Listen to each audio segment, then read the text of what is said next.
Kekhawatiran sejumlah pihak terhadap beban berat keuangan BUMN yang terlibat dalam proyek kereta cepat Jakarta-Bandung, KCJB, atau WUS akhirnya menjadi kenyataan.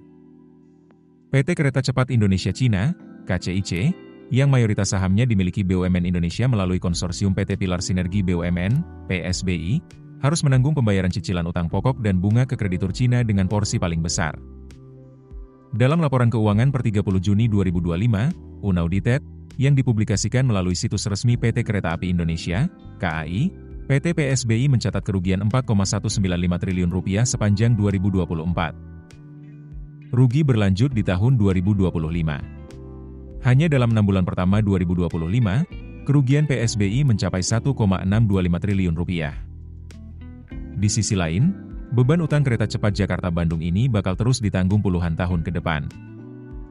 Sebagai informasi saja, sejak awal, proyek KCJB memang tak lepas dari persoalan pembengkakan biaya, cost overrun, menjadi masalah utama. Bahkan, pemerintah pada masa Presiden Joko Widodo akhirnya ikut mengucurkan dana APBN untuk menopang proyek tersebut. Padahal sesuai janji yang beberapa kali diucapkan sebelumnya, pemerintah telah menegaskan bahwa pembangunan KCJB akan murni menggunakan skema business to business, B2B, tanpa melibatkan dana APBN sepeser pun. Namun janji tinggal janji. Komitmen lain yang kemudian berubah adalah pemberian jaminan pemerintah atas pinjaman dari kreditur Cina. Presiden Jokowi kala itu sampai harus merevisi beberapa regulasi. Menelisik ke belakang, salah satu pihak kurang setuju dengan proyek KCJB adalah Megawati Soekarnoputri, Ketua Umum PDIP. Megawati sejak awal mempertanyakan apakah proyek ini sudah waktunya dilakukan. Jikapun akan dikejarkan, ia saat itu lebih menyarankan dilakukan di wilayah Indonesia Timur. Itu pun bukan kereta cepat, melainkan proyek kereta api double track atau jalur kereta api dengan 2 rel. Mantan Presiden Republik Indonesia itu menuturkan, membangun jalur kereta reguler di wilayah Indonesia Timur lebih baik ketimbang membangun jalur kereta cepat tujuan Jakarta-Bandung. Lantaran kurang sepakat dengan pembangunan KCJB, ia mengaku akan menyampaikan usulannya itu kepada Presiden Joko Widodo.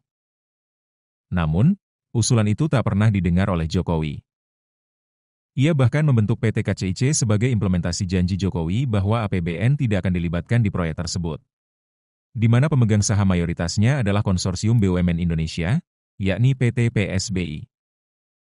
Tak lama kemudian, pada 21 Januari 2016, Jokowi kemudian melakukan peletakan batu pertama, groundbreaking, di Walini, Kabupaten Bandung Barat. Download aplikasi Kontan sekarang di App Store atau Play Store.